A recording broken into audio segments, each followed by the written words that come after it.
Hey everyone, welcome to the Photon Academy. आज के इस वीडियो लेक्चर में हम कंप्लीट करेंगे क्लास 10 का chapter number 7, that is how do organisms reproduce. तो चलो शुरू करते हैं चैप्टर। तो रिप्रोडक्शन क्या होता है, ये तुम लोग क्लास 7 से पढ़ते आ रहे हो। The basic definition that is कि रिप्रोडक्शन में क्या होगा, एक ऑर्गेनिजम्स अपनी ऑफस्प्रिंग को प्रोड्यूस करेगा। और यू कैन से कि ऑर्गेनिजम्स क्या करते हैं, अपने जैसा ही एक अलग इंडिविजुअल बनाते हैं, उसको बर्थ देते हैं। तो देखो रिप्रोडक्शन के फायदे क्या क्या होते हैं। रिप्रोडक्शन की डेफिनेशन तो तुम पहले से पढ़ते आ रहे हो, लेकिन रिप्रोडक्शन होता किस लिए, राइट। अब एग्जाम में तुमसे डेफिनेशन तो पूछी नहीं जाएगी, तो तुम्हें उन चीज़ों का ध्यान रखना है जो पूछी जा सकती है। जैसे कि एडवांटेजेस क्यों है, हम पढ़ क्यों रहे रिप्रोडक्शन के बारे में। So the first is that ensures continuity of a particular species on earth, right. तो हम जो ह्यूमंस है, हमारी स्पीशीज है होमो सेपियंस, राइट। तो क्या होता है कि सदियों से रिप्रोडक्शन चलता आ रहा है, तभी तो हमारी स्पीशीज आगे बढ़ रही है, राइट। तो जो स्पीशीज आगे बढ़ रही है वो किसकी वजह से हो पा रहा है पॉसिबल, रिप्रोडक्शन की वजह से। तो रिप्रोडक्शन इंश्योर करता है कि एक स्पीशीज, चाहे वो बर्ड्स की हो, किसी एनिमल की हो या ह्यूमंस की, वो स्पीशीज सदियों से चलती है, कहीं पे रुकेगा। Now it creates genetic variation which leads to stability of species. अब ये वेरिएशन की क्या बात है, ये हम आगे डिटेल में देखेंगे। तो अभी के लिए तुम बस इतना याद रखना कि रिप्रोडक्शन की वजह से क्या आती है, वेरिएशंस आती है। Health and evolution of species. तो देखो कहते हैं ना कि हम पहले बंदर थे, राइट। तो वो अभी कुछ सालों पहले की बात नहीं है, कई सालों पहले की बात है, यानी कि ये बहुत ही शॉर्ट टाइम की बात नहीं चलती है।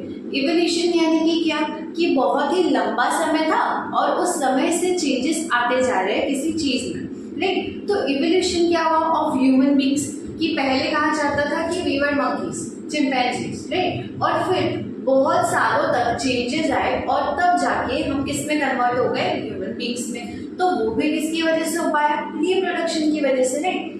कि पेरेंट्स थे, उनकी ऑफस्प्रिंग थी, फिर उस ऑफस्प्रिंग की ऑफस्प्रिंग थी, तो क्या हुआ कि वो कंटिन्यूटी से चलता गया। तो देखो अगर रिप्रोडक्शन ही नहीं होगा तो कोई भी स्पीशीज वही रुक जाएगी, उसका इवोल्यूशन ही नहीं हो पाएगा, और यू कैन से कि उसमें कोई चेंजेस भी नहीं आ पाएंगे। तो ये सारी चीजें किसकी वजह से पॉसिबल हो पाती है, रिप्रोडक्शन की वजह से। नाउ रिप्रोडक्शन दो टाइप के होते हैं। सबसे पहला कौन सा होता है, asexual reproduction. As you all know, asexual reproduction में क्या होता है, सिर्फ एक ही पेरेंट इन्वॉल्व होता है, एक ही पेरेंट होगा और वही अपनी ऑफस्प्रिंग बनाएगा। तो सी यहाँ पे तो क्या होगा कि सिर्फ एक ही पेरेंट प्रेजेंट है, राइट। तो उसकी जो भी ऑफस्प्रिंग बनेगी, क्या उसमें कोई भी चेंजेस होंगे, नहीं होंगे, राइट। क्यों, क्योंकि ये जो पेरेंट था वो तो एक सिंगल पेरेंट था। अब उसकी जो ऑफस्प्रिंग बनेगी बाय रिप्रोडक्शन, वो सेम टू सेम उस पेरेंट्स की तरह ही रहेगी, क्योंकि एक ही पेरेंट इन्वॉल्व था। तो वो अपने जैसी सेम फोटोकॉपी को रिप्रोड्यूस करेगा, ठीक। तो इसीलिए एसेक्सुअल रिप्रोडक्शन में वेरिएशंस नहीं आते, चेंजेस नहीं आते आगे की जनरेशन में। अब एसेक्सुअल रिप्रोडक्शन में सबसे पहला टाइप है फ्यूजन। अब देखो दो चीजें होती है, एक तो फ्यूजन होता है, राइट। तो फ्यूजन के अंदर क्या होता है कि ऐसे दो अलग अलग चीजें, ये दोनों मिलके एक साथ फ्यूज होके एक नया ऑर्गेनिजम्स बना रहे। तो ये क्या हो गया, फ्यूजन। फ्यूजन क्या होगा, दो चीजों का मिलना, फ्यूज हो जाना, ठीक। और उसी का अपोजिट क्या होता है तुम्हारा, फिजन। फिजन में क्या होगा, एक कोई चीज है और वो दो टुकड़ों में या उससे ज्यादा टुकड़ों में क्या हो जाएगा, इसके बीच में फिजन हो जाएगा। ये टूट के नए जो टुकड़े हैं अपने वो जनरेट कर देगी। तो यही हो गया सेम फिजन में। तो क्या होता है, देखो many bacteria and protozoa simply split, टूट जाती है। कुछ बैक्टीरिया और प्रोटोजोआ सिंपली दो टुकड़ों में बच जाती है, और वो जो बचे दो टुकड़े वो जो दो टुकड़ों में वो बच जाती है, वो क्या होता है, उसकी offspring, right, during the cell division. तो देखो एसेक्सुअल रिप्रोडक्शन एक सिंगल पेरेंट कर रहे हैं, तो एसेक्सुअल रिप्रोडक्शन नॉर्मली कौन करता है? Single cell organisms. तो हमने पिछली क्लास में पढ़ा था सिंगल सेल ऑर्गेनिजम्स क्या होता है? जिसमें सिर्फ एक ही सेल होती है और वही सेल उसकी बॉडी फंक्शंस को परफॉर्म करती है। जबकि मल्टी सेलुलर ऑर्गेनिजम्स में बहुत सारी सेल्स होती है और वही बहुत सारी सेल डिवीजन ऑफ लेबर करती है। मतलब सब सेल का अपना अपना कुछ काम होता है, राइट? तो उसमें सारी सेल्स अपना अपना काम करती है। जबकि यूनिसेलुलर ऑर्गेनिज्म में क्या होता है? एक ही सेल है और उसी को बॉडी के सारे फंक्शंस कैरी करते हैं। तो क्या होगा? एसेक्सुअल रिप्रोडक्शन में ज्यादातर सिंगल सेल ऑर्गेनिज्म से आएंगे। तो उस ऑर्गेनिज्म के अंदर क्या होगा? एक ही सेल प्रेजेंट होगी, है ना? और यही सेल सारे फंक्शंस को परफॉर्म करेगी। अब सेल क्या करती है? डिवाइड होती है, राइट? सारी सेल डिवाइड करती है। तो इस सेल ने भी अपना सेल डिवीजन किया। तो सेल डिवीजन से ये जिन टुकड़ों में बटा, यही क्या है? उसके ऑफस्प्रिंग, मतलब यही उसके आगे के इंडिविजुअल्स है जो इसने अपने ही अंदर से फॉर्म कर दिए। तो ऐसा किसमें होगा? फ्यूजन में। एक सेल था, उसने डिवीजन किया और वो जो जितने भी टुकड़ों में बढ़ गया वही उसके ऑफस्प्रिंग है और वही ऑफस्प्रिंग बड़े होके क्या होंगे? एक सिंगल ऑर्गेनिज्म में कन्वर्ट हो जाएंगे, राइट? अब देखो किसमें होगा फ्यूजन? सबसे पहला जो एग्जांपल गिवन है दैट इज इन अमीबा। तो देखो ये अमीबा था, ये एक अमीबा है। अब इसके अंदर का न्यूक्लियस डिवाइड हुआ, यानी कि यहाँ पे सेल डिवीजन की तैयारी हो। तो सेल डिवीजन के दौरान ये सबसे पहले उसका जो न्यूक्लियस है वो डिवाइड हुआ और उसके बाद उसका जो साइटोप्लाज्म है वो बाद में डिवाइड हुआ। तो पहले क्या डिवाइड हुआ? उसका अंदर का genetic portion that is it's nucleus, और न्यूक्लियस के बाद क्या डिवाइड हुआ? उसका साइटोप्लाज्म। अब साइटोप्लाज्म डिवाइड होने के बाद ये दो अलग डॉटर सेल्स बना लेगा। तो अमीबा की क्या होती है? डॉटर सेल्स, ठीक? तो एक सेल था पहले पेरेंट सेल, अब उसने डिवीजन किया सेल डिवीजन के थ्रू। पहले उसका न्यूक्लियस डिवाइड हुआ, फिर उसका साइटोप्लाज्म और बाद में दो सिंगल डॉटर सेल्स बन गए। अब इसमें क्या हुआ ना कि ऐसा कोई पैटर्न तो था नहीं कि वो सीधे कट होगा या टेढ़ा लॉन्गिट्यूडनली कट होगा, नहीं, वो कैसे भी इरेगुलर शेप में डिवाइड हो गया। तो अमीबा में जो फ्यूजन होगा वो कैसे होगा? इरेगुलर फ्यूजन होगा, यानी कि वो कहीं से भी डिवाइड कर सकता है। देखो ये जो बाइनरी फ्यूजन होता है इन लेशमीनिया, उसमें क्या होता है कि ये ना ऐसे लॉन्गिट्यूडनली ही डिवाइड करता है। एज यू कैन सी कि यहाँ पे एक पहला ऑर्गेनिज्म है, उसने अपने अंदर न्यूक्लियस बनाया दो, क्योंकि उसको दो पार्ट्स में डिवाइड होना था, है ना? हमने पहले ही देखा सेल डिवीजन के दौरान क्या होता है? पहले न्यूक्लियस डिवाइड करेगा, फिर उसका साइटोप्लाज्म होगा। तो यहाँ पे इसने पहले अपने न्यूक्लियस फॉर्म किए दो। अब ये न्यूक्लियस अलग अलग पोर्शंस में से डिवाइड हो रहे हैं। सी यू कैन सी यहाँ से क्या हो रहा है? वो डिवाइड होना स्टार्ट हो रहा है। तो ये लंबाई में कट रहा है ना, तो मतलब इसमें फ्यूजन कैसा हो रहा है? लॉन्गिट्यूडनली। अब ये इसके जो न्यूक्लियस है वो दूर दूर जा रहे हैं और फाइनली ये ऐसे लॉन्गिट्यूडनली डिवाइड हो गई। जबकि अमीबा में क्या हो रहा था? वो इरेगुलरली डिवाइड हो रहा था, जैसे उसका मन चाह रहा था वहां से डिवीजन हो रहा था। इसमें कैसे होगा? प्रॉपर सिमेट्रिकली लॉन्गिट्यूडनली ही इसका डिवीजन फ्यूजन होगा।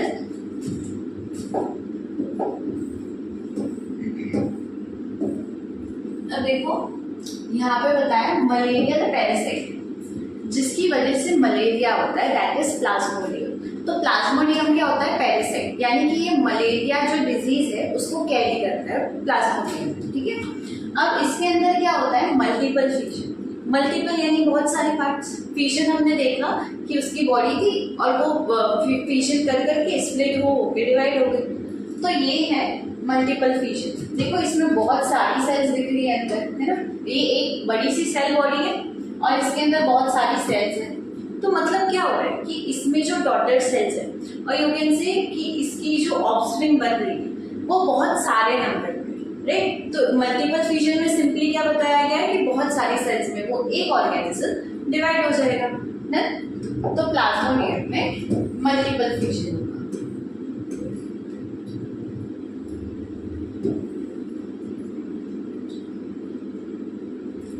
अब next type of asexual reproduction होता है फ्रेगमेंटेशन। फ्रेगमेंटेशन नाम में ही क्या है, फ्रेगमेंट्स। फ्रेगमेंट्स क्या होता है, छोटे छोटे टुकड़े, राइट। तो एक ऑर्गेनिजम्स है वो 2 टुकड़ों में या फिर 3 टुकड़ों में बट जाते हैं, राइट। जैसे यहाँ पे एग्जांपल गिवन है spirogyra. Spirogyra a kind of green algae. इसमें क्या होता है कि ये एक स्पाइरोगाइरा है, अब ये 2 फ्रेगमेंट्स में टूट गए और यही 2 फ्रेगमेंट्स आगे जाके नया इंडिविजुअल बन जाएंगे। मतलब इसने अपने आप को डिवाइड कर लिया और जितने टुकड़ों में डिवाइड किया वो टुकड़े अपने आप ही बड़े होके एक स्पाइरोगाइरा में कन्वर्ट हो जाएंगे। तो यही होता है इसमें कि स्मॉलर स्मॉलर फ्रेगमेंट्स टूटते हैं और वही फ्रेगमेंट्स क्या होते हैं, नए इंडिविजुअल बन जाते हैं। तो फ्रेगमेंटेशन में एग्जांपल क्या है, spirogyra. The third one is what, regeneration. अब देखो रीजनरेशन भी इसकी तरह ही होता है, फ्रेगमेंटेशन की तरह, लेकिन इसमें क्या होता है कि हाइड्रा और प्लेनेरिया वो क्या था, एक एल्गी थी, एक प्लांट टाइप था, पर यहाँ पे इसमें क्या होता है ना कि ऑर्गेनिजम्स का डिवीजन होता है, रीजनरेशन हो रहा है। रीजनरेट होना क्या मतलब, क्या कि वो वापस से जनरेट हो रहे हैं। तो सी यहाँ पे ये एग्जांपल गिवन है ऑफ प्लेनेरिया। तो ये ना बड़ा सा एक प्लेनेरिया है। अब ये क्या हुआ कि 3 टुकड़ों में बढ़ गया। सी ये है उसके 3 पार्ट्स। अब ये तीनों ही टुकड़े ग्रो होके, देखो 3 टुकड़े डिवाइड हुए थे और ये 3 टुकड़े वैसे के वैसे एक नया ऑर्गेनिजम्स फॉर्म कर देते हैं। तो वो अपने आप को रीजनरेट कर रहे हैं, चाहे वो उसका नीचे का पोर्शन हो, ऊपर का पोर्शन हो या मिडिल पोर्शन, सारे अपने आप को वापस से जनरेट करके एक नया इंडिविजुअल बना देंगे। सो रीजनरेशन का एग्जाम्पल क्या होगा, हाइड्रा एंड प्लेनेरिया। तो प्लेनेरिया का तो हमने देखा कि कैसे होता है इसके अंदर रीजनरेशन, सेम वैसे ही हाइड्रा में भी क्या होगा, regeneration.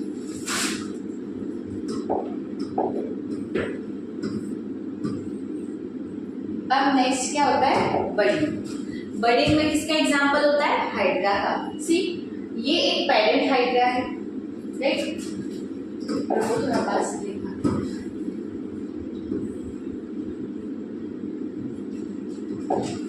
So this was a parent hydra, ठीक है। अब देखो यहाँ पे ना एक बड डेवलप होता है। बडिंग में क्या होता है, बड डेवलप होता है। तो वैसे ही हाइड्रा में यहाँ साइड से ना एक बड निकलता है, ठीक है। अब यही बड जो है वो बड़ा होता जाता है और जब वो अच्छे से ग्रो कर जाता है तब वो बड क्या करता है, पेरेंट की बॉडी से डिटैच हो जाता है, अलग हो जाता है और अलग होके खुद एक नया हाइड्रा फॉर्म कर देता है। तो इसमें क्या होगा, वो जो ऑर्गेनिजम्स होंगे उसमें क्या होगा, एक बड फॉर्म होगा, बड ही ग्रो करेगा और आगे जाके एक नए इंडिविजुअल में कन्वर्ट हो जाएगा। Simple as that.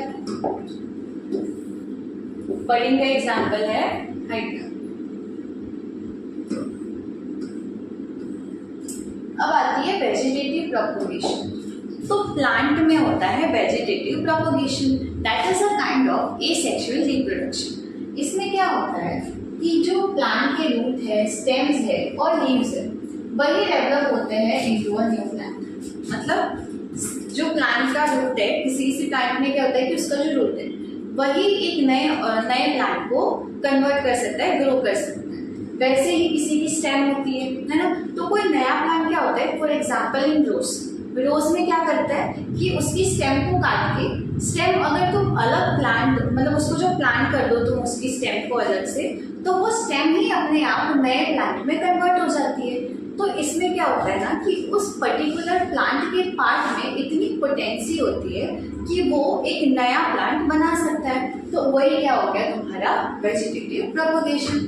तो सी वेजिटेटिव प्रोपगेशन क्या है, that is a faster method than reproduction in plant. तो देखो प्लांट का रिप्रोडक्शन जिसमें हम आगे पढ़ेंगे, वो जो प्रोसेस होती है जैसे प्लांट रिप्रोड्यूस करता है वो थोड़ी सी स्लो प्रोसेस होती है, टाइम कंज्यूमिंग होती है। लेकिन ये जो वेजिटेटिव प्रोपगेशन है इसमें ज़्यादा टाइम नहीं लगता, ये जल्दी हो जाए ना। New individuals are exact copy of their parents. तो ये तो हमने एसेक्सुअल रिप्रोडक्शन में देखा ही था कि क्या होता है, उसमें जो पेरेंट होगा उससे ऑफस्प्रिंग बनेगा, उसमें क्या होता है वेरिएशंस नहीं आती, कोई भी चेंजेस नहीं आएगा, वो एग्जैक्ट कॉपी होगा अपने पेरेंट ना।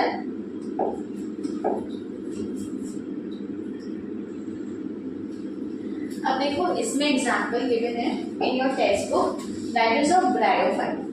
तो ब्रायोफाइलम में क्या होता है, ये प्लांट का लीफ है एज यू कैन सी। अब लीफ के ऊपर ये बड्स फॉर्म हो जाते हैं और यू कैन सी कि ये जो लीफ है ना उसके ऊपर ये बड अपने आप ग्रो हो जाता है। सी बड से क्या होता है, नया प्लांट ग्रो होता है ना। ये बड है और ये बड क्या करता है, यही आगे ग्रो करके एक नए प्लांट बनाता है, सैपलिंग्स है ना, सैपलिंग्स बनाता है। प्लांट से सैपलिंग बनती है, सॉरी प्लांट से सैपलिंग नहीं बनती, बड से सैपलिंग बनती है ना।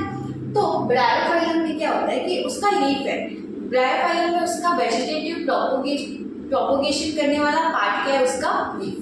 यानी कि ये जो लीफ है उसके ऊपर ही छोटे छोटे बड्स बन जाते हैं और यही बड जब नीचे जमीन पे गिरते हैं तो अपने आप एक नए प्लांट में कन्वर्ट हो जाते हैं। एज यू कैन सी कि इस डायग्राम में 3 बड्स थे।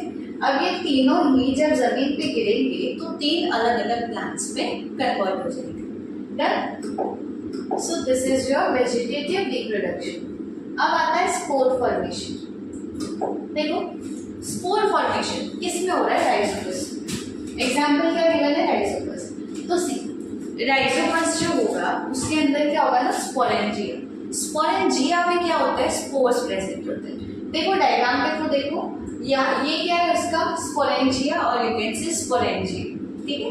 ये बैग जैसा स्ट्रक्चर होता है। तो बहुत सारे स्पोर्स है, ऐसे नो कि बड होते हैं, स्पॉट्स होते हैं, वो नए प्लांट में कन्वर्ट हो सकते हैं। वो उसमें इतनी पोटेंसी होती है कि वो खुद ही जब जमीन में गिरे तो एक नया प्लांट बना सकते हैं, राइट। तो बड हो चाहे स्पोर हो, वो नया प्लांट फॉर्म कर सकता है। तो स्पोर फॉर्मेशन में कौन नया प्लांट बनाता है, स्पोर्स। तो ये एक बैग है स्पोरेंजियम जिसके अंदर बहुत सारे स्पोर्स प्रेजेंट है। अब जब तुम इस बैग को तोड़ दो और यू कैन से कि वो किसी मीन से टूट जाए तो क्या होगा, उसके सारे स्पोर्स ऐसे बिखर जाएंगे, है ना। और ये स्पोर्स कहीं ना कहीं जाके गिरेंगे और वो जहाँ गिरेंगे वहीं से एक नया प्लांट ग्रो हो जाएगा। तो स्पोर में क्या होता है कि ये जो स्पोर्स होती है और you can say their cell वही डेवलप होती है इनटू अ न्यू इंडिविजुअल। तो राइजोपस के केस में राइजोपस था, उसके ऊपर स्पोरेंजियम था, उसकी एक बैग है, उस बैग में क्या प्रेजेंट थे, बहुत सारे स्पोर्स। अब जैसे ही वो स्पोर्स सॉइल में गिरते हैं तो क्या होता है, नया राइजोपस बन जाता है और यही नया राइजोपस एक बड़ा इंडिविजुअल बन जाता है। Done. So this was the end of our asexual reproduction. अब आता है सेक्सुअल रिप्रोडक्शन।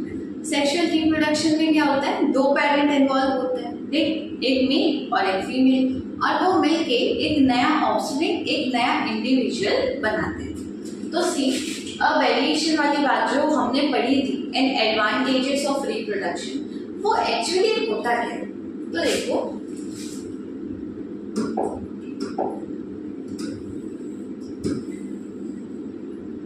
देखो समझो,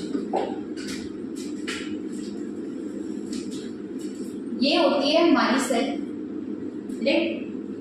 तो जो सेल है जो आगे जाके रिप्रोड्यूस करे वो उसे क्या कहा जाता है, हमारा गैमेट, राइट।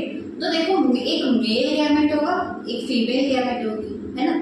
मेल की एक ऐसी सेल जो आगे रिप्रोडक्शन को कैरी कर सकती है उसे क्या कहा जाता है, गैमेट। तो अगर ये गैमेट मेल की सेल है तो वो क्या हो जाएगी, मेल गैमेट। वैसे ही फीमेल की सेल है तो क्या हो जाएगी, फीमेल गैमेट।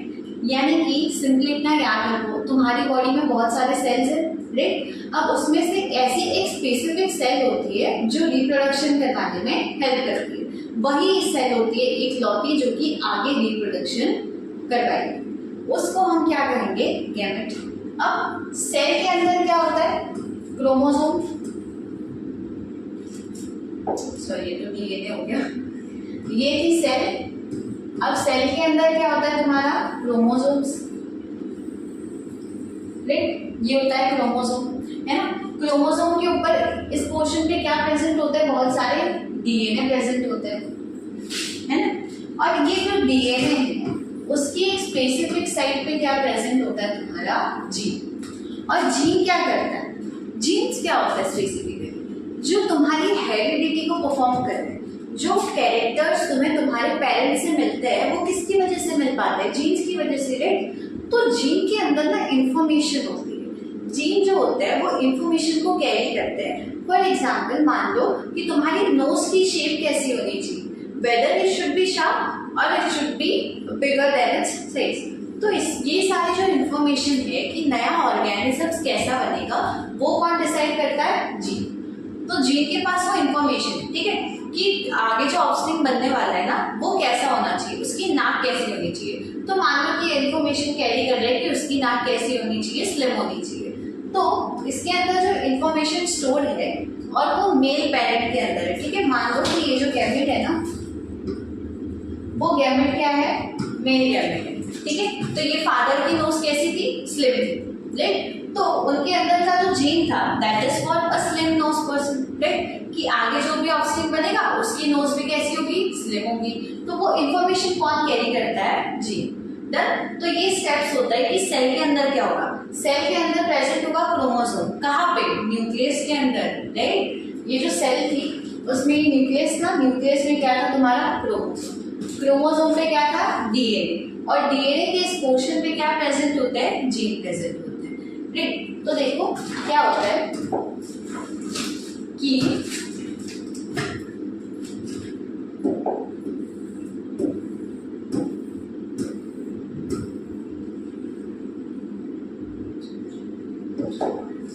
ये थी male gamete that is sperm cell, right, और ये थी फीमेल गैमेट जिसको कहते हैं एग सेल। तो मेल के अंदर जो सेल होती है जो रिप्रोडक्शन परफॉर्म करती है वो होता है स्पर्म और फीमेल में होता है एग, राइट। अब यूजुअली तुम्हारी बॉडी की जितनी भी सेल है उसके अंदर 46 क्रोमोसोम्स प्रेजेंट होते हैं। कितने होता है, 46। जबकि ये जो रिप्रोडक्शन में हेल्प करवा रही है और you can say gamete cells जो होती है सिर्फ उन्हीं के अंदर 23, देखो यहाँ पे लिखा है n इज इक्वल टू 23, यानी कि इनमें कितने क्रोमोसोम्स प्रेजेंट होते हैं, 23। डन। तो देखो यहाँ पे आई मेल सेल में अपना एक अलग डीएनए था, वैसे ही फीमेल सेल में अपना एक अलग डीएनए था। अब इन दोनों के डीएनए जब एक साथ आएंगे, मेल और फीमेल का फ्यूजन होगा, जब फर्टिलाइजेशन होगा तब ये जो जाइगोट बनेगा उसमें टोटल कितने हो जाएंगे क्रोमोसोम्स, 46। और देखो दोनों के ही डीएनए इसमें प्रेजेंट होंगे। तो देखो 2 डीएनए हैं, यानी कि इन 2 डीएनए में अपने अपने अलग अलग जीन्स होंगे और यही जीन डिसाइड करेंगे कि ये जो जाइगोट है वो कैसा बनेगा। तो इसमें क्या हो रहा है, कॉम्बिनेशन हो रहा है ना, मेल और फीमेल का ना कॉम्बिनेशन। इसमें जो भी सारी इंफॉर्मेशन है, जो हेयर कलर है, आईज कलर है, शेप ऑफ नोज है, then colour of your skin है, ये सब किसके अंदर होता है, इन जीन के अंदर। जीन प्रेजेंट है इनके डीएनए में। तो पेरेंट्स से जो भी जीन्स आए, जो डीएनए आए, वो एक साथ ही आए जाइगोट में, यानी कि उसमें फ्यूज हो गए। तो अब ये जो जाइगोट होगा ना उसमें कॉम्बिनेशन होगा। ए सेक्शुअल रिप्रोडक्शन में क्या होता था, एक ही पेरेंट होता था, एक पेरेंट है तो एक डीएनए, तो वही डीएनए तो ऑफस्प्रिंग में आया। तो क्या वो जो बच्चा बना, ये जो इंडिविजुअल बना, उसमें कोई चेंज होगा, नहीं। जबकि इसमें तो 2 डीएनए आए, तो यानी कि जो नया बच्चा बनेगा वो कैसा होगा, दोनों का कॉम्बिनेशन होगा, वेरिएशन होगा, उसमें वो अलग दिखेगा, राइट। तो इसीलिए सेक्सुअल रिप्रोडक्शन में क्या प्रेजेंट होता है, वेरिएशन। तो तुम अपने पेरेंट्स की एग्जैक्ट कॉपी तो होते ही नहीं हो, राइट। ऐसा तो नहीं है कि तुम एग्जैक्ट अपने पापा जैसे दिखोगे या एग्जैक्ट अपनी मम्मी जैसे दिखोगे, नहीं, थोड़ा कॉम्बिनेशन होता है, थोड़े से अलग दिखते हो, थोड़ी बहुत चीजें सेम होती है लेकिन थोड़े अलग दिखते हो, right, and that is called variation. तो variation in sexual reproduction arises from combination of genetic material from 2 parents. तो क्या होता है कि सेक्सुअल रिप्रोडक्शन में वेरिएशन किसकी वजह से आती है ऑफस्प्रिंग में, क्योंकि जो जेनेटिक मटेरियल है दोनों का वो एक साथ कंबाइन हो जाते हैं, leading to offspring with unique combination pair which is different from parent and each other। तो इसीलिए वो पेरेंट से थोड़े से अलग दिखते हैं। So this is what variation is। 2 parent थे, 2 पेरेंट में अलग अलग डीएनए था, डीएनए में अलग अलग जीन थे जो इंफॉर्मेशन को कैरी करते थे। दोनों डीएनए मिलके फ्यूज हुए। अब देखो मेल का फ्यूजन हुआ फीमेल के साथ, तो क्या होगा कि वो सेल में उनका न्यूक्लियस डिवाइड होता है ना, तुमने देखा। तो न्यूक्लियस भी तो साथ में आया और न्यूक्लियस में क्या था, डीएनए। तो वो डीएनए दोनों का एक साथ आ गया जिसकी वजह से सेक्सुअल रिप्रोडक्शन में क्या होती है, वेरिएशन। तो that is a very important point बस इतना याद रखो, मेल था फीमेल था, दोनों के डीएनए एक साथ फ्यूज हो गए, इसलिए उनका जो ऑफस्प्रिंग बना वो अलग बना, उसमें क्या हुई variation. So this is what sexual reproduction is. हम किसमें पढ़ेंगे सबसे पहले, flowering plant. So the reproductive parts of angiosperms. Angiosperms क्या होता है, जो फ्लावर बियर करते हैं, है ना। फ्लावर्स किसमें होता है, सिर्फ एंजियोस्पर्म्स में। तो एंजियोस्पर्म्स में जो रिप्रोडक्टिव पार्ट है वो क्या है, फ्लावर। तो यू कैन से कि प्लांट का रिप्रोडक्टिव पोर्शन जहाँ पे रिप्रोडक्शन होगा वो क्या होता है, उसका फ्लावर होता है। तो देखो सिंपल सी बात है कि फ्लावर के अंदर फिर मेल रिप्रोडक्टिव पार्ट्स होंगे और फीमेल रिप्रोडक्टिव पार्ट्स होंगे, राइट। तो मेल रिप्रोडक्टिव पार्ट को क्या कहा जाता है, स्टेमन, और फीमेल रिप्रोडक्टिव पार्ट को क्या कहा जाता है, पिस्टल, राइट। अब देखो स्टेमन में क्या क्या प्रेजेंट होता है, एंथर एंड फिलामेंट। जब ये जो पिस्टल है, जो फीमेल रिप्रोडक्टिव पार्ट है, उसमें प्रेजेंट होता है stigma, side and ovary, right. अब देखो डायग्राम के थ्रू देखो कि कौन सा पोर्शन कहाँ प्रेजेंट होता है।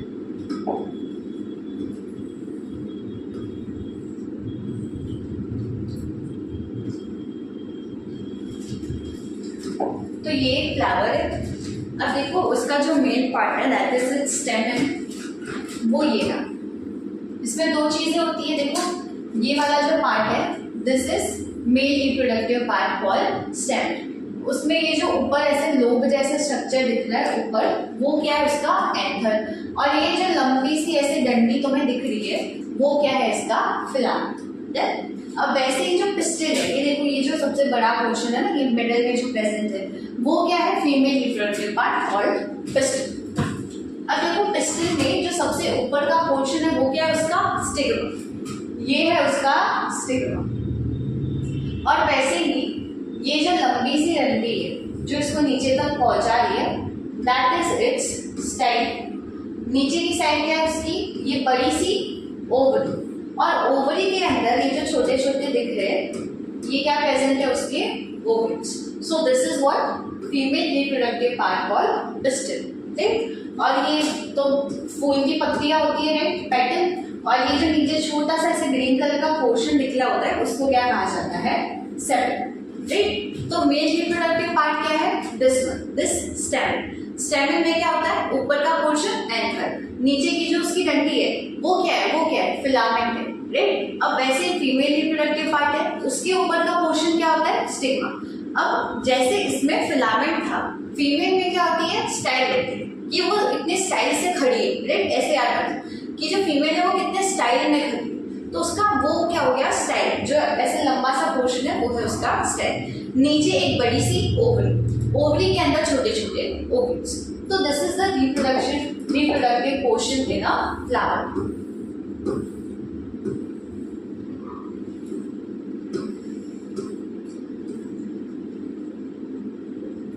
अब देखो रिप्रोडक्शन ना होता कैसे, तो रिप्रोडक्शन में सेल्स होती है ना, उन सेल को हमने क्या कहा था, गैमेट कहा था, राइट। तो एंथर जो है दैट प्रोड्यूसेस, एंथर क्या था, वो ऊपर वाला पोर्शन था, राइट। ये जो स्टेमन था मेल रिप्रोडक्टिव पार्ट, उसके ऊपर ये जो लोब जैसे स्ट्रक्चर था वो था उसका एंथर, राइट। तो ये जो एंथर होता है वो क्या प्रोड्यूस करता है, mail gamete that is called pollen grain. तो तुमने जब शू फ्लावर को ऐसे हाथ लगाया होगा उसकी येलो पोर्शन को, तो तुम्हारे हाथ में ऐसे छोटे छोटे पाउडरी स्ट्रक्चर आ जाते हैं, राइट। तो वो पाउडरी स्ट्रक्चर ही क्या होता है, पॉलन होता है। और वो पॉलन क्या है, मेल गैमेट, यानी उसी के अंदर मेल की वो सेल्स हैं जो आगे रिप्रोडक्शन करेगी। तो ये उसके ऊपर का पार्ट है एंथर। एंथर क्या बनाती है, छोटे छोटे पॉलन ग्रेन्स, और ये पॉलन ग्रेन्स क्या है, उसके गैमेट। तो ये तो था कि मेल में ये पॉलन ग्रेन कहाँ बनती है, उसके एंथर में। अब फीमेल में क्या होता है, ओवरी। वो जो नीचे के पोर्शन में हमने ओवरी देखी थी, राइट। ओवरी के अंदर क्या थे, ओव्यूल्स थे, और उस ओव्यूल में होंगी एग सेल। तो देखो यहाँ पे क्या प्रेजेंट होता था, female reproductive part that is it's pistol. ये नीचे वाली क्या होती थी उसकी, ओवरी, राइट। और इस ओवरी में यहाँ पे क्या लगा हुआ था, ओव्यूल्स, राइट। तो ये जो ओव्यूल्स है उसी के अंदर प्रेजेंट होते हैं एग सेल। एग सेल क्या होता है? Female gamete. तो यानी कि मेल के अंदर जो उसके मेल गैमेट है वो क्या है? पॉलन। जो कौन प्रोड्यूस करता है? उसके एंथर। फीमेल में उसकी जो फीमेल गैमेट है वो कौन है? एग सेल है। सिंपल सा एग सेल ही होता है जो कि फीमेल गैमेट है। ये कहाँ प्रेजेंट होता है? ओवरी के अंदर जो ओव्यूल्स है उसके अंदर। डन। तो जो गैमेट्स होते हैं मेल एंड फीमेल गैमेट, ये तो था उनका लोकेशन और उनको कौन प्रोड्यूस करना। अब देखो यहाँ पे देखते हैं कि फर्टिलाइजेशन बेसिकली होता कैसे है। तो सी पहले हम लोग देख लेते हैं इसकी।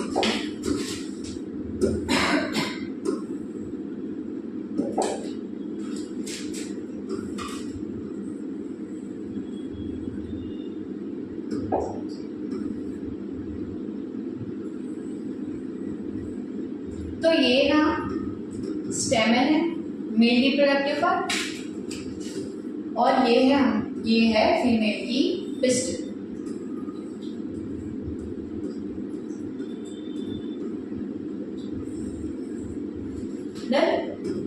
ये है फीमेल पिस्टल। अब क्या होता है कि एक जो गैमेट है उसको मूवेबल होना पड़ता है। एक गैमेट जो है वो ट्रैवल करके दूसरे तक पहुंचता है। तो क्या होता है, देखो ये है मेल रिप्रोडक्टिव पार्ट और इसमें ये है उसका ऊपर का portion, that is it's anther, right. Anther के ऊपर क्या है? छोटे छोटे पॉलन ग्रेन। यानी कि ऐसे समझो पॉलन ग्रेन है तो मेल गैमेट है ना। पॉलन ग्रेन क्या है? उसके मेल गैमेट, मेल सेल। तो एंथर से जो ये पॉलन ग्रेन है वो ये स्टिग्मा तक कैरी किया जाता है through pollination. Pollination by what? By air, insects और water in water plants। तो क्या होता है कि ये pollen grain बहुत ज़्यादा हल्के होते हैं, है ना। तो हवा, बहुत तेज हवा चल रही है, तो हवा ने क्या किया, उन pollen grain को उड़ा के लेके गई पिस्टल के ऊपर। तो यहाँ से क्या होता था कि विंड के थ्रू हुआ उसका पॉलिनेशन। अब ऐसे जो वाटर प्लांट होते हैं उसमें पानी के बहाव से पॉलन ग्रेन ट्रेवल करते हैं, ठीक। और कुछ इंसेक्ट्स होते हैं, फॉर एग्जांपल हनी बीज, है ना। तो वो हनी बी क्या करती है, मान लो कि वो फ्लावर पे गई, वो मेल पोर्शन स्टेमन के ऊपर जाके बैठ गई, ठीक। अब वो जो एंथर था उसमें पॉलन ग्रेन थे और वही पॉलन ग्रेन जो हनी बी है उसकी बॉडी पे ना स्टिक हो गई, है ना। अब क्या हुआ कि वो हनी बी ट्रेवल की और ट्रेवल करके बैठ गई एक फीमेल फ्लावर पे और यू कैन से पिस्टल के पोर्शन पे। पिस्टल पे जो ऊपर स्टिग्मा था उस पे आगे वो बैठ गई, यानी कि उसने पॉलन ग्रेन को पहुंचा दिया, उसका पॉलिनेशन करवा दिया, ठीक। तो ये पॉलन ग्रेन पॉलिनेशन के थ्रू कहाँ पहुंचे? Female part, that is pistol, ठीक। अब क्या हुआ, ये पिस्टल है, यहाँ पे पॉलन ग्रेन आ गई।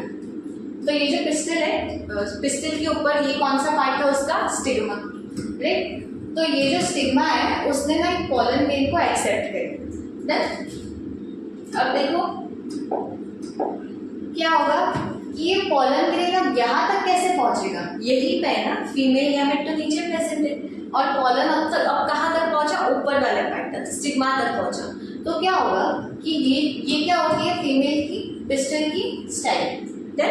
अब ये पॉलन ग्रेन से यहाँ पे एक बनता है पॉलन ट्यूब। ये जो पॉलन ग्रेन है ना वो क्या करता है? एक ट्यूब बना देता है। अब क्या होगा, इस ट्यूब के अंदर ये जो मेल गैमेट है ना वो ट्रेवल करेगी, राइट। और अब ये ट्रेवल करके इस पोर्शन ओवरी के अंदर पहुंच जाता है। यानी कि जो पॉलन ग्रेन आके स्टिग्मा पे बैठा था वो अपने आप एक पॉलन ट्यूब फॉर्म कर लेता है through chemical reactions and that. वहाँ पे क्या होता है ना कि केमिकल मैसेंजर पहुंचता है, ठीक है। तो तुम्हें अभी के लिए इतना याद रखो कि पॉलन ग्रेन जैसे स्टिग्मा के ऊपर आके बैठा तो वहाँ पे क्या होता है, एक पॉलन ट्यूब जनरेट हो जाता है। अब ये जो पॉलन ग्रेन है वो इस ट्यूब के थ्रू नीचे ओवरी तक पहुंच जाता है, ठीक। अब यहाँ पे क्या हो रहा है, इस पोर्शन में ये है फीमेल गैमेट। फीमेल गैमेट क्या थी? एग सेल थी, ठीक। तो ये जो एग सेल है मेल गैमेट इस तक पहुंच गया, तो ये थी उसकी फीमेल। अब यहाँ से ये जो मेल गैमेट है वो इसके अंदर पहुंच गया अब क्या होता है, मेल और फीमेल गैमेट का फ्यूजन, और ये फ्यूज होके एक नया इंडिविजुअल बना देते हैं जिसको तुम क्या बोलते हो, सीड। तो देखो इस पोर्शन में क्या हुआ, फर्टिलाइजेशन हुआ है, मेल गैमेट ऊपर से आया पॉलन ट्यूब के थ्रू और जाके ओवरी के अंदर ओव्यूल था उसमें चला गया, ओव्यूल में फीमेल गैमेट थी, तो वहीं पे मेल और फीमेल गैमेट ना एक साथ फ्यूज हो गए, उन दोनों का फ्यूजन हो गया और फर्टिलाइजेशन हो गया, एक नया जायगोट बन गया। तो ये किसके अंदर हुआ, ओवरी के अंदर। तो आगे जाके क्या होता है, आफ्टर फर्टिलाइजेशन ये जो ओवरी थी वो किस में कन्वर्ट हो जाती है, फ्रूट में। और ये जो छोटे छोटे ओव्यूल्स थे वो किस में कन्वर्ट हो जाते हैं, सीड। तो तुमने देखा होगा कि जब तुम प्लांट को ग्रो करते हो कैसे करवाते हो, उसके सीड्स खरीदते हो, राइट। उसके सीड को जब तुम सॉइल के अंदर इम्प्लांट करते हो और उसको पानी देते हो तभी ही उसमें से एक नया प्लांट ग्रो कर जाता है ना। रिप्रोडक्शन किसे बोला हमने, कि उस फ्लावर ने अपने इंडिविजुअल्स को जन्म दिया, तो वो जो तुमने नया प्लांट ग्रो करवाया सीड से, वो एक नया प्लांट ही तो था, एक नया इंडिविजुअल ही तो था। तो वो किसकी वजह से हो पाया, सीड की वजह से। तो सीड ही क्या है, उसका जायगोट, देख, जो फर्टिलाइजेशन के बाद फॉर्म हुआ। तो जब मेल और फीमेल फ्यूजन हुआ, फर्टिलाइजेशन में जायगोट बना, और वही जायगोट किसके अंदर था, ओव्यूल के अंदर, और वो किसमें कन्वर्ट हो गया, इनटू अ सीड। यानी कि seed is the by product of fertilisation of male and female gamete. और इसी सीड को जब तुमने सॉइल में लगाया तो एक नया प्लांट ग्रो कर गया। तो तुम्हें समझ आएगी कैसे रिप्रोडक्शन हुआ इसमें, मेल फीमेल गैमेट मिलके नीचे ओवरी में मिले, राइट, उनका फर्टिलाइजेशन हुआ ओवरी में, ओवरी किसमें कन्वर्ट हो गई, फ्रूट में। फ्रूट के अंदर क्या होता है, सीड्स, राइट। तो हमने देखा कि ओवरी के अंदर ही क्या प्रेजेंट है, उसके ओव्यूल्स प्रेजेंट है। तो वो जो ओव्यूल है वो क्या है, सीड, और सीड के अंदर क्या प्रेजेंट है, इसके फर्टिलाइजेशन के बाद या फर्टिलाइजेशन का result, that is it's zygote. तो ऐसे होता है फर्टिलाइजेशन इन प्लांट।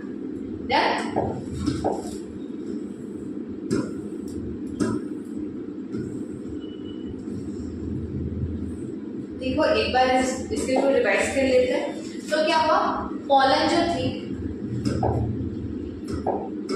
तो पॉलन ग्रेन थी, दैट इज मेल गैमेट। अब ये स्टिग्मा तक लाई गई by pollination through wind, water and insect. अब उसने क्या बना दिया, स्टिग्मा के पास पहुंच के एक पॉलन ट्यूब, जो कहाँ तक गया, एग तक गया, जो प्रेजेंट थी ओवरी के अंदर। अब ये जो पॉलन ट्यूब के थ्रू ओवरी तक गया मेल गैमेट, वहां पे क्या हुआ, fusion of male and female gamete. तो मेल एंड फीमेल गैमेट का फ्यूजन कहाँ हुआ, ओवरी के अंदर। ओवरी के अंदर कहाँ, ओव्यूल में। ओव्यूल के अंदर क्या प्रेजेंट होगा, इन दोनों के फर्टिलाइजेशन का रिजल्ट, दैट इज जायगोट, और वो किसमें कन्वर्ट हो जाएगा, सीड में। उसी सीड को जब तुम सॉइल में ग्रो करोगे तो एक नया प्लांट उग जाएगा, right. So this is what fertilisation in flowering plants. देखो ये डायग्राम में देखो क्या हुआ, फर्टिलाइजेशन के दौरान पॉलन ग्रेन आया था, राइट। ये है क्या, पिस्टिल का डायग्राम, राइट। इसमें पॉलन ग्रेन आया, इसमें पॉलन ग्रेन आया स्टिग्मा पे, ये थी मेल गैमेट, इसने अपनी पॉलन ट्यूब बना ली। ये पॉलन ट्यूब कहाँ जाके खत्म हुई, ओवरी के पास। ओवरी के अंदर क्या है, उसका ये पोर्शन, दैट इज ओव्यूल, और इसी के अंदर प्रेजेंट है female gamete, that is eggs, और ये मेल गैमेट इस तक पहुंच गया, और यहाँ पे क्या हो गया, दोनों का फर्टिलाइजेशन। अब देखो फर्टिलाइजेशन के बाद क्या होता है, वो तो हमने पढ़ा ही था। फर्टिलाइजेशन के बाद क्या होगा कि जायगोट कन्वर्ट हो जाता है इनटू एम्ब्रियो, ठीक है। वो फर्टिलाइजेशन के बाद, जैसे तुम याद रखो कि ह्यूमंस में क्या होता है, जो छोटा सा बेबी है, जब वो मम्मी के यूटेरस के अंदर बन रहा है, राइट, तो उस टाइम पे क्या हो रहा है, वो जायगोट के बाद किसमें कन्वर्ट हो जाता है, उसके एम्ब्रियो। मतलब तुम कह सकते हो कि उस जायगोट के बाद वो किसमें कन्वर्ट होता है, एम्ब्रियो। और फिर वो एम्ब्रियो के बाद एक छोटा सा इंडिविजुअल जो कि फर्टिलाइजेशन का प्रोडक्ट है, जो एक नया, जो बड़ा होके एक न्यू इंडिविजुअल में कन्वर्ट हो जाए, राइट। तो फर्टिलाइजेशन के बाद क्या होता है, ओव्यूल से सीड बनता है और ओवरी जो है वो फ्लावर में कन्वर्ट हो जाता है। And that seed contains the future plant, और उसी सीड के अंदर क्या होता है, फ्यूचर प्लांट। जो कि इसका रिजल्ट है, जो फर्टिलाइजेशन हुई थी प्लांट में उसका रिजल्ट। और embryo which develops into seedling, right, seedlings बनाते हैं, सैपलिंग्स बनती है उस सीड से under appropriate condition and this is termed as germination. तो क्या होता है, जब तुम उस सीड को सॉइल के अंदर इम्प्लांट करते हो तब सीड का जर्मिनेशन हो जाता है। जर्मिनेशन में क्या होता है, ये जो उसके दो क्वार्टरली, देखो यहाँ पे जो डायग्राम है ना, इसमें तुम्हारा क्या दिखाया गया है कि ऐसे दो पार्ट्स हैं। तुमने देखा होगा चने जो होते हैं, है ना, उनको अगर तुम ऐसे थोड़ा प्रेशर लगा के तोड़ो तो वो इक्वली दो पार्ट्स में डिवाइड हो जाते हैं। तो वो क्या है, उसके क्वार्टरली है जिसके अंदर फूड होता है, और ये जो बीच वाला पोर्शन होता है ना, ये होता है उसका प्लिमिड। ऊपर वाला पोर्शन, ये जो ऊपर वाला, सॉरी इसमें नहीं दिखेगा, देखो ये जो ऊपर वाला पोर्शन है ये क्या होता है उसका प्ल्यूम्यूल। प्ल्यूम्यूल यानी कि ऊपर का पार्ट, जो जमीन के ऊपर का पार्ट है, जैसे कि स्टेम, लीव्स, वो सारे जो पार्ट है वो कौन बनाएगा, उसका प्ल्यूम्यूल। और नीचे प्रेजेंट होता है उसका रेडिकल। तो जो रूट्स होते हैं वो कौन बनाता है, रेडिकल। तो R for radical, R for root. तो जो नीचे रेडिकल प्रेजेंट है वो किस में कन्वर्ट हो जाएगा आगे जाके, रूट में। और उसी का जो प्ल्यूम्यूल है वो आगे जाके किसमें कन्वर्ट हो जाएगा, शूट। तो this is fertilisation in plant. हमें क्या पढ़ना है, reproduction in human beings. So human beings become reproductively active on the onset of their puberty. तो जब प्यूबर्टी स्टार्ट होती है at the age of 12 to 19, right, उस एज में क्या होता है कि ये जो ह्यूमन बीइंग्स है they are active for reproduction. तभी जो है सारे चेंजेस आते हैं उनकी बॉडी में, राइट, जैसे कि ग्रोथ ऑफ हेयर, जो ऑयल ग्लैंड्स होते हैं वो बहुत ज़्यादा ऑयल सीक्रेट करते हैं विच कॉजेस पिंपल, राइट। वैसे ही क्या होता है, बहुत सारे चेंजेस होते हैं जैसे कि बॉयज में क्रैकिंग ऑफ देयर वॉइस। तो ये जो सारे चेंजेस आते हैं they occurs during the onset of puberty. जब प्यूबर्टी स्टार्ट हो जाती है तब उस एज में बहुत सारे चेंजेस आते होते हैं and they are the reproductive changes. So puberty is associated with many physical, mental, emotional and physiological changes in both boys and girls. Now they are called secondary sexual characters. तो puberty के time पे जो भी changes आ रहे हैं they are what? They are secondary sexual characters. जो किसके अंदर आ रहे हैं, मेल और female. Then thick dark hair start growing in the new parts of the body, है ना, hair grow हो जाते हैं बहुत सारे। देन यहाँ पे दिया होगा that thinner hair appears on leg, arms, faces, और स्किन कैसे हो जाती है, oily, cause that sebaceous gland secretes lot of oil। तो जिसकी वजह से क्या होता है, पिंपल्स होते हैं। तो ये ना कैरेक्टरिस्टिक्स है, ये बता रही है कि प्यूबर्टी आ चुकी है तो कुछ चेंजेस हुए तभी हमें पता चला कि हाँ कुछ तो हो रहा है। तो क्या होता है, यहाँ पे प्यूबर्टी स्टार्ट हो जाती है जिसमें सेकेंडरी सेक्सुअल कैरेक्टर्स जो है वो डेवलप होने लगते हैं। तो सबसे पहले क्या देखेंगे, रिप्रोडक्शन में मेल रिप्रोडक्टिव सिस्टम। तो ह्यूमंस में क्या हुआ, जब प्यूबर्टी आई तब चेंजेस आए, तो चेंजेस आए तो वी गॉट एन इंडिकेशन कि हाँ अब रिप्रोडक्शन के लिए जो बॉडी है दैट इज एक्टिव। बहुत सारे चेंजेस आते हैं बॉडी के अंदर। अब मेल रिप्रोडक्टिव सिस्टम को पढ़ेंगे और फीमेल रिप्रोडक्टिव सिस्टम को पढ़ेंगे। तो male parent produces male gamete. As I said कि ह्यूमन बॉडी में जो सेल रिप्रोडक्शन में हेल्प करेगी दैट इज गैमेट। तो मेल में जो सेल होगी वो क्या कहलाएगी, मेल गैमेट। और मेल गैमेट क्या होता है, sperms, right. The formation of germ cell या फिर ये जो स्पर्म होता है वो किसके अंदर बनता है, टेस्टिस के अंदर। और ये जो टेस्टिस होता है वो एब्डोमिनल कैविटी के बाहर होता है इन द स्क्रॉटम। क्यों, क्योंकि जो बॉडी का टेम्परेचर होता है वो थोड़ा सा हाई है for it to grow. So that's why जो स्क्रॉटम पोर्शन है उसी के अंदर टेस्टिस प्रेजेंट होता है। डायग्राम में क्लियरली देखेगा। नाउ सी, टेस्टिस जो होता है वो टेस्टोस्टेरॉन में प्रोड्यूस करता है। टेस्टोस्टेरॉन क्या था, हार्मोन था, मेल हार्मोन, जो बहुत सारे चेंजेस के लिए क्या है, रिस्पॉन्सिबल है। पिछले चैप्टर में हमने देखा था मेल हार्मोन क्या होता है, टेस्टोस्टेरॉन। सो सी, मेल गैमेट क्या है, स्पर्म। स्पर्म कहाँ प्रोड्यूस हो रहा है, टेस्टिस के अंदर। वैसे जैसे हमने फ्लावरिंग प्लांट्स में देखा था कि मेल गैमेट क्या था, पॉलन ग्रेन। पॉलन ग्रेन कहाँ प्रोड्यूस हो रहे थे, एंथर में, ठीक।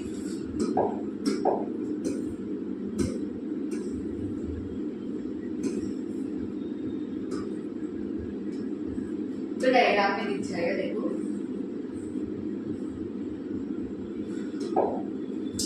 टेस्टिस एब्डोमिनल कैविटी जो थी, ऊपर जो कैविटी है एब्डोमिनल कैविटी उसके बाहर प्रेजेंट होता है inside a bag like structure called scrotum.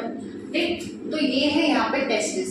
So C abdominal cavity जो है ना इसके बाहर प्रेजेंट है, this was the abdominal cavity और ये उसके बाहर के पोर्शन में प्रेजेंट है। अब टेस्टिस में क्या बने, स्पर्म्स बने।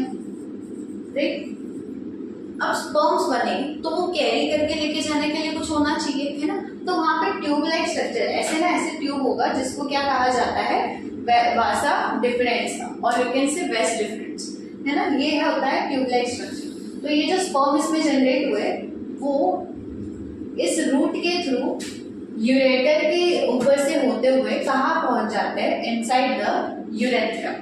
और यूरेथ्रा क्या होता है, common passage of that sperms and urine, है ना। उसी के अंदर स्पर्म्स भी आ रहे हैं और यूरिन भी आ रही है। तो ये क्या हुआ, सबसे पहले स्पर्म्स थे टेस्टिस के अंदर बने, अब वो वासा डिफरेंस के थ्रू किसमें गए, यूरेथ्रा में, एंड यूरेथ्रा से out of the body.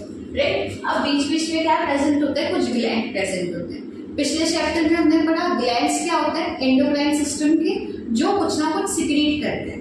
Right, तो कौन से ग्लैंड है यहाँ पे, प्रोस्टेट ग्लैंड है और सेमिनल ग्लैंड है, दिस वन। ये जो दो दिख रहा है वो क्या है, सेमिनल, और ये जो एक बड़ा सा ग्लैंड दिख रहा है that is the prostate gland. तो बीच बीच में क्या है कि ये प्रोस्टेट ग्लैंड कुछ ना कुछ सिक्रीट कर रहे होंगे, और ये जो स्पर्म है वो वासा डिफरेंस के थ्रू तो यही से ट्रेवल कर रहा है, यानी कि ग्लैंड के अंदर जो भी सारी सिक्रीशंस थी वो भी स्पर्म के अंदर आ गई। राइट, तो स्पर्म मतलब वो जो सिक्रीशंस है ना उसके अंदर घुल जाता है ना, तो इसी की वजह से उसका जो पैसेज है और वो बहुत ज्यादा, और भी ज्यादा इजी हो गया। ठीक, तो ये डायग्राम में हमने देख लिया, देखो क्या हुआ था इसमें, स्पर्म्स से पहले टेस्टिस में बने, अब वो वासा डिफरेंस के थ्रू यूरेथ्रा में पहुंचे और यूरेथ्रा के थ्रू बाहर। Urethra is what, common passage for both the sperms and urine. अब देखो इसी के बीच में ये जो प्रोस्टेट ग्लैंड है और सेमिनल वेसिकल थे, जो दो ग्लैंड थे, ग्लैंड ने कुछ ना कुछ सिक्रीट किया। नाउ दिस सिक्रीशन क्या हो गई, फ्लूइड लाइक स्ट्रक्चर होती है। वो जो भी चीजें सिक्रीट करती है वो क्या है, फ्लूइड की फॉर्म में होता है।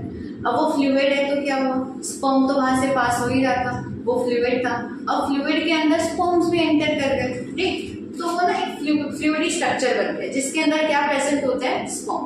तो वो स्पर्म और उसके साथ जो फ्लूइडी स्ट्रक्चर है वो मिलके उनको क्या कहा जाता है, सेमेन। ठीक, वो स्ट्रक्चर क्या हो गया, सेमेन, जिसमें क्या प्रेजेंट है, स्पर्म प्लस फ्लूइड।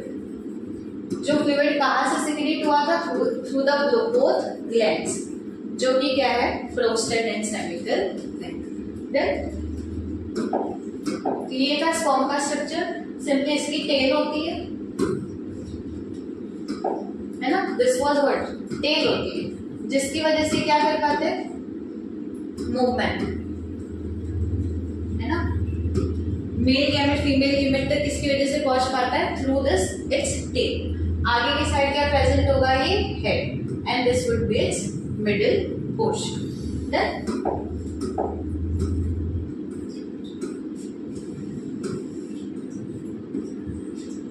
अब है फीमेल रिप्रोडक्टिव सिस्टम। तो मेल गैमेट क्या है, स्पर्म, फीमेल गैमेट क्या है, ओवा, और यू कैन से ओ। तो यहाँ पे क्या होता है कि ओवा कौन बनाता है, ओवरीज।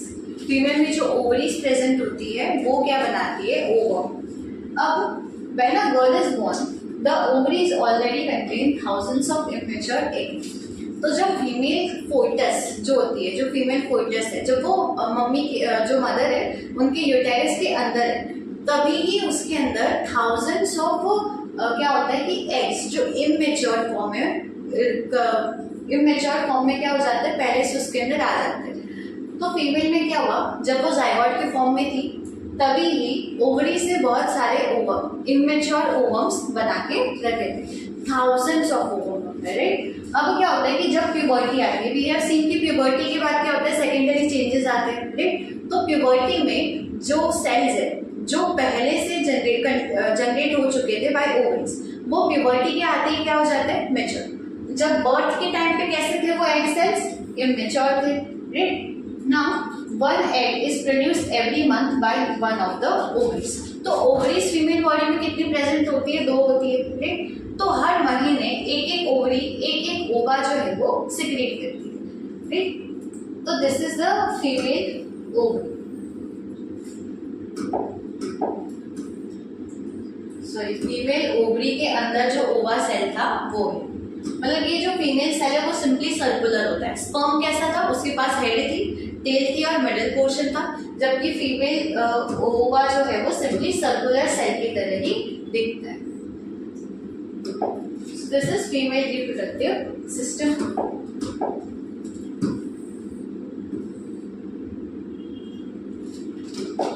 ये है ovary and this was the second ovary.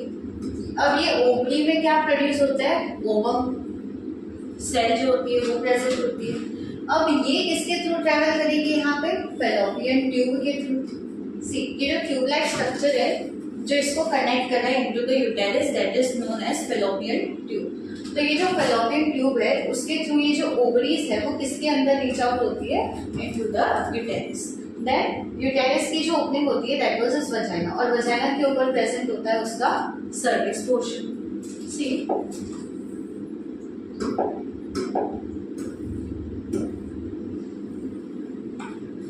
तो कुछ नहीं, ओवरी थी, ओवरी में से क्या निकले? ओवा सेल्स। अब वो जो ओवा सेल्स है वो किस में जाएंगे? फैलोपियन ट्यूब में। The uterus opens into the vagina through cervix, और यहीं से कहाँ जाएंगे? Vagina through the cervix.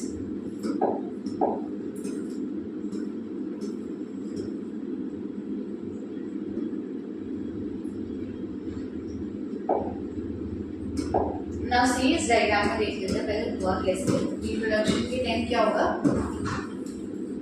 This was the vagina, right. Now during the intercourse क्या होगा? जो मेल गैमेट क्या थे? स्पर्म्स। तो ड्यूरिंग द इंटरकोर्स ये जो स्पर्म सेल्स है वो कहाँ पहुंचता है? Into the vagina. अब इसी के थ्रू ट्रेवल करके वो कहाँ तक पहुंच जाएंगे? Into the uterus. अब यूटेरिस में क्या होता है?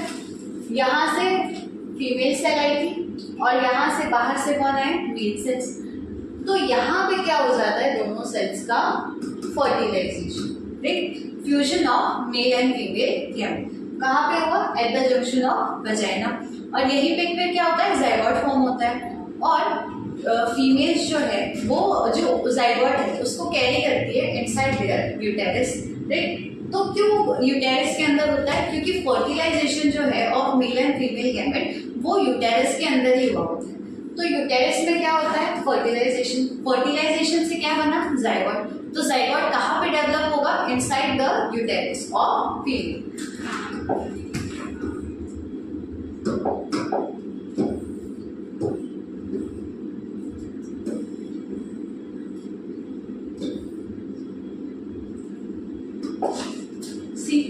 स्पर्म्स एंटर हुए इनटू वजाइनल पैसेज, राइट। अब उसके बाद क्या हुआ कि ये जो ओवरी थी, ओवरी ने जो ओवा दिए थे, जो ओवा सिक्रेट किए थे वो कहाँ आए? थ्रू द ओविडक्ट, यानी कि फैलोपियन ट्यूब। ओविडक्ट किसका नाम है? फैलोपियन ट्यूब का। तो फैलोपियन ट्यूब के थ्रू यूटेरिस में आ गए, ठीक। अब वहीं पे क्या होता है? फर्टिलाइजेशन। अब देखो फर्टिलाइजेशन के बाद क्या हुआ? सी इन दिस डायग्राम, ये जो female cell, female gamete that is egg और ओवा, ये था male gamete that is sperm. दोनों फ्यूज होके क्या हुआ? Fertilization and they form a zygote. तो देखो जाइगोट के अंदर दोनों के जेनेटिक मटेरियल प्रेजेंट है ना, क्योंकि फ्यूजन हुआ तो मेल का जेनेटिक मटेरियल प्लस फीमेल का जेनेटिक मटेरियल, जिसकी वजह से क्या आ रही थी? Variations, right. So this is the reason for variations in sexual reproduction.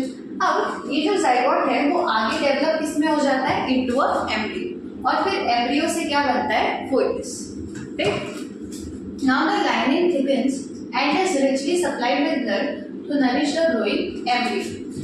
तो जो जाइगोट बना वो कहाँ बनता है? यूटेरिस में। तो इसलिए जो यूटेरिस की वॉल है दे बिकम थिक, बहुत ही मोटी हो जाती है, एंड इट कंटेन्स ब्लड। तो जिसकी वजह से वो क्या कर पाए? जो ग्रोइंग एम्ब्रियो है उसको ग्रो करने में न्यूट्रिएंट्स प्रोवाइड कर सके, ब्लड का सप्लाई कर सके। तो इसलिए वहां पे क्या हो जाती है, जो यूटेरस की वॉल है वो बहुत ही थिक हो जाती है ड्यूरिंग द प्रेगनेंसी। तो फीमेल बॉडी के अंदर जो जायगोट है वो डेवलप हो रहा है ना, into the foetus, into embryo and then foetus. So the embryo gets nutrition from mother's blood with the help of a special tissue called placenta. तो देखो ये है फीमेल यूटेरस है ना, इसके अंदर जब फर्टिलाइजेशन हुआ तो जायगोट प्रेजेंट है, ये ग्रोइंग एम्ब्रियो प्रेजेंट है। अब ये जो एम्ब्रियो है उसके पास एक स्पेशल टिश्यू फॉर्म होता है, दैट इज इट्स प्लेसेंटा। तो इसी प्लेसेंटा के थ्रू वो जो एम्ब्रियो ग्रो हो रहा है उसको न्यूट्रिएंट्स जा रहे हैं। तो मदर की बॉडी में से जो न्यूट्रिएंट्स है या फिर सप्लाई ऑफ ऑक्सीजन है, देन जो एक्सक्रीटरी प्रोडक्ट्स है उसका पैसेज है, दैट वाज थ्रू प्लेसेंटा। तो प्लेसेंटा की वजह से क्यों क्या हो पाता है कि मदर जो न्यूट्रिएंट्स है वो एम्ब्रियो तक पहुंच जाते हैं।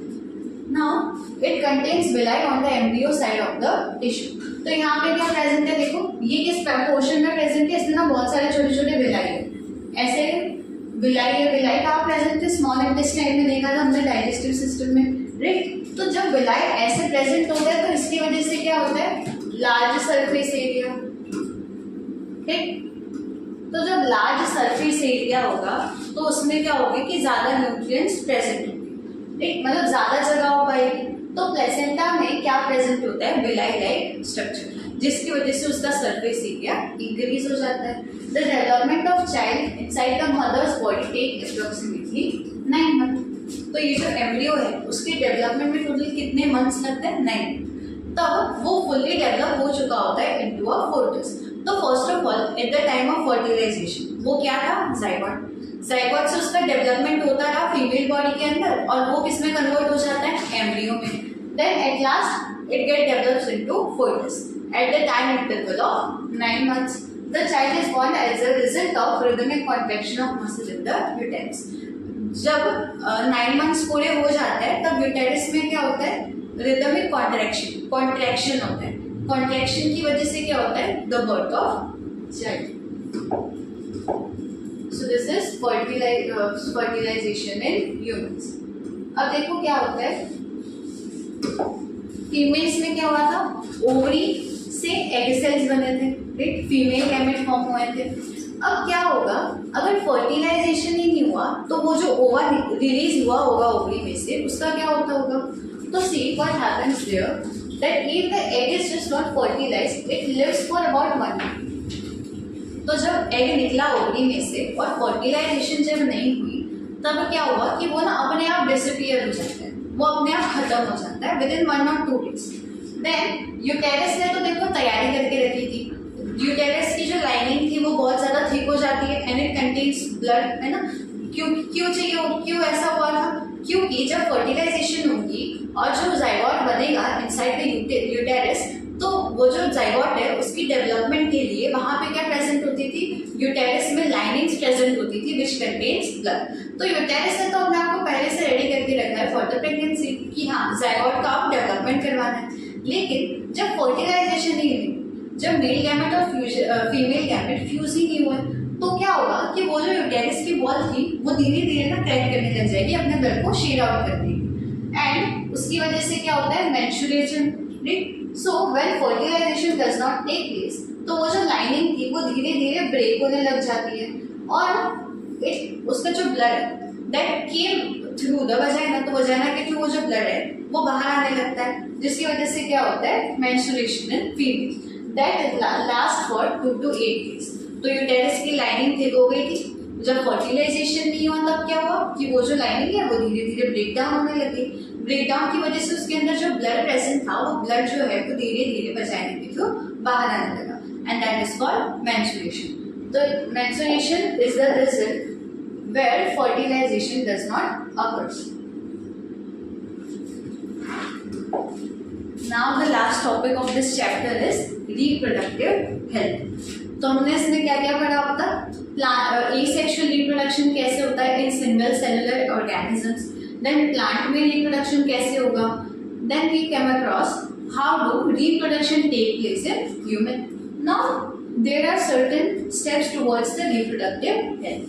अब reproductive organs also need a lot of care and hygiene, right? they should be also take care, right? जैसे बॉडी की केयर करते हैं वैसे ही जो रिप्रोडक्टिव पार्ट्स है उनका भी care and hygiene is important, otherwise they are susceptible to many infections of disease. तो ड्यू टू अनहाइजीन क्या होता है, बहुत सारी बीमारियां होती है। The disease that spread through sexual routes are known as sexually transmitted disease. तो क्या हुआ कि जब रिप्रोडक्टिव ऑर्गन्स है उनको भी प्रॉपर केयर और हाइजीन की रिक्वायरमेंट है, ठीक। एंड ड्यू टू अनहाइजीन और ड्यू टू सम इन्फेक्शन जो डिजीज हो जाती है due to this reproductive parts, उन्हें क्या कहा जाता है, सेक्सुअली ट्रांसमिटेड डिजीज। जैसे कि syphilis, gonorrhoea and viral infection जैसे कि HIV, that is called AIDS, HIV AIDS. तो ये बहुत ही खतरनाक बीमारियां होती है जो कि सेक्सुअल ट्रांसमिशन की वजह से होती है। अब using a covering called a condom for the penis during sex help to prevent the transmission of many of these infection to some of the extent, ठीक। नाउ अगर मेल पार्टनर में क्या है कि HIV, समझो उसको ना HIV है, नाउ ड्यूरिंग द इंटरकोर्स क्या होगा, वो तो फीमेल को भी हो सकती है। HIV क्या होती है, ट्रांसमिसेबल डिजीज है, कम्युनिकेबल डिजीज है जो कि एक पर्सन से दूसरे पर्सन में ट्रांसमिट हो सकती है इजीली। तो इसकी वजह से क्या होगा कि जब सेक्सुअल इंटरकोर्स होगा तो वो फीमेल को भी हो सकती है, इसकी वजह से ज़्यादा बीमारियां फैल सकती है। तो इसको रोकने के लिए क्या होता है ना, यूज ऑफ कॉन्डम। कॉन्डम की यूज की वजह से क्या होता है कि इस बीमारी के ट्रांसमिशन से रोका जा सकता है। कैसे, पेनिस के ऊपर क्या होता है, कॉन्डम की कवरिंग की जाती है, जिसकी वजह से क्या होता है ड्यूरिंग द इंटरकोर्स जो स्पर्म्स है, जो उसके अंदर सेमेन है, वो फीमेल बॉडी में नहीं पहुंच पाता है, जिसकी वजह से क्या हुआ कि फीमेल बॉडी में ये जो डिजीज है वो नहीं जा पाती है। अब ये जो HIV है वो इन्फेक्टेड निडल्स को यूज करने से भी हो सकता है। अगर हॉस्पिटल में किसी पेशेंट को HIV है और उसको जो इंजेक्शन इंजेक्ट किया था उसकी निडल अगर सेम दूसरे पर्सन को इंजेक्ट की जाए तो उसको भी ये बीमारी हो सकती है। और एल्स यू कैन से कि अगर एक मदर को HIV है तो उसका जो फोइटस ग्रो हो रहा है, जो बच्चा है, उसको भी HIV होता है। तो HIV is a transmissible disease and a deadly disease which also causes death. Now see, frequent pregnancy causes many health problems and also adds an already exploding population.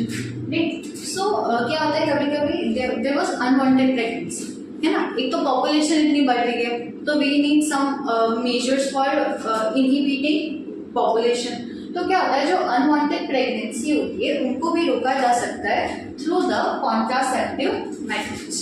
तो इसमें क्या होता है कि एवरी टाइम प्रेगनेंसी नहीं चाहिए होती है, या फिर जो इतनी पॉपुलेशन हमारी बढ़ रही है वो किसकी वजह से हो रहा है, ड्यू टू रिप्रोडक्शन, है ना। इसकी वजह से ओवर एक्सप्लोजन हो रहा है फॉर पॉपुलेशन, रिसोर्सेज कम हो जा रहे हैं, ठीक। तो अनवांटेड प्रेगनेंसी को रोकने के लिए कुछ कॉन्ट्रासेप्टिव मेथड्स यूज किए जाते हैं। सबसे पहले जो हमने ऊपर देखा यूजिंग ऑफ कॉन्डम, एंड इसको क्या कहा जाता है, mechanical barrier method, right. Condom का यूज करके जो कॉन्ट्रासेप्टिव मेथड होता है that is called mechanical barrier method.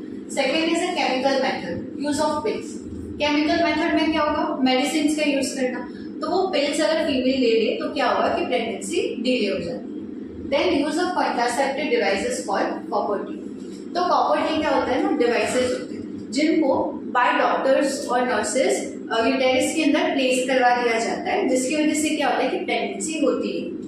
Then surgical methods that is vasectomy in male and tubectomy in female. तो फीमेल में क्या होता था, ओवरी में ओवम जनरेट होता था, है ना। ओवरी क्या सिक्रेट आउट करती थी, ओवम।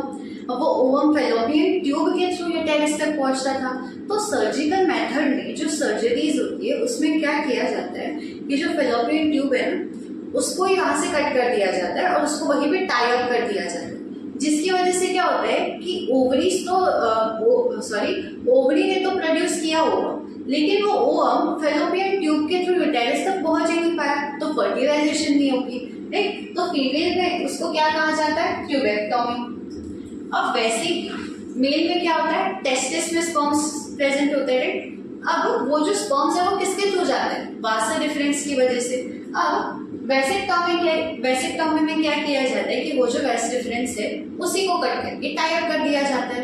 तो जब वेस्ट डिफरेंस ही नहीं रहेगा, उसी को टाई अप कर दिया जाएगा, तो जो टेस्टिस से स्पर्म निकले वो आगे ट्रेवल ही नहीं कर पाएंगे। तो इसकी वजह से क्या होगा, फर्टिलाइजेशन पॉसिबल ही नहीं होगा। तो ये जो होता है, they are surgical methods, they are permanent method, है ना। ये अगर एक बार हो गया, एक बार अगर सर्जरी हो गई तो उसके बाद फर्टिलाइजेशन आगे पॉसिबल नहीं है। And that is a long term method, right. Long time तक इसका असर रहेगा। So this was all about this chapter, जिसमें हमने देखा asexual reproduction and its type. Then sexual reproduction में हमने देखा plant reproduction and reproduction in animal. Hope you guys like this video lecture. Thank you everyone.